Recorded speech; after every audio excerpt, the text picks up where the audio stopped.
कैसा लगता है जब किसी की जिंदगी को समेटने जाना पड़े, वो जिंदगी जो ठीक से शुरू भी नहीं हुई और अचानक ठहर गई। कभी सुनी है किसी वीर नारी की वो सिसकियां जो रोती नहीं, बस हर सांस के साथ सुई की तरह चुभती है? कभी देखे हैं वो फूल जो खिलने से पहले ही मुरझा जाते हैं? आर्मी में ऐसी ड्यूटी अक्सर आ जाती है, एक ऐसी ड्यूटी जिससे हर सैनिक डरता है।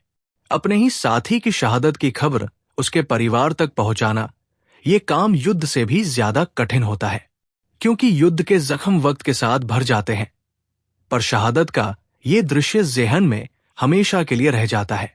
उस दिन मुझे अपने ही साथी का पार्थिव शरीर लेकर उसके परिवार के पास जाना था। वो लड़ाई में शहीद हो गया था।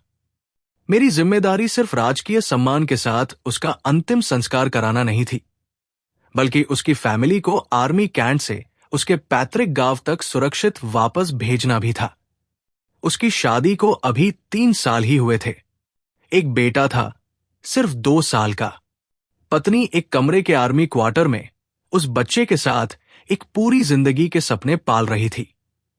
सबसे हृदय विदारक पल वो था जब ताबूत खोलकर उसे उसके शहीद पति की आखिरी झलक दिखाई गई। वो चीख चीख कर रो रही थी, अपने पति के निर्जीव चेहरे को छूकर, जैसे खुद को यकीन दिला रही हो कि ये सच है, वो सचमुच चला गया है। तभी एक महिला ने उसकी कलाई थामकर ताबूत पर जोर से दे मारी। चूड़ियां टूट गई। एक रस्म जिसके बाद श्रृंगार पाप बन जाता है और जिंदगी एक लंबा अभिशाप। रो रो कर आंसू सूख गए, पर सिसकियां नहीं थमी।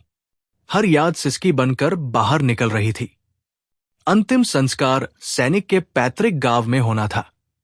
उन्हें गांव के लिए रवाना कर जब मैं फैमिली क्वार्टर में घर समेटने पहुंचा, तो एक और मंजर मेरा इंतजार कर रहा था। शहर में अच्छी शिक्षा दिलाने का सपना फर्श पर बिखरा पड़ा था। बच्चे की कॉपियां, रंगों का डिब्बा, पेन पेंसिल, वर्णमाला की किताब और एक छोटी सी स्कूल यूनिफॉर्म, सब सवाल बनकर मेरी तरफ घूर रहे थे। एक गांव से शहर की पढ़ाई की ओर उड़ान भरने वाला सपना वही जमीन पर टूटा पड़ा था। सिर्फ उस बच्चे का नहीं, बल्कि उस युवा विधवा का भी। उस दिन मैं उस शहीद का सामान ही समेटने नहीं गया था, मैं उसके सपनों को भी समेट आया था।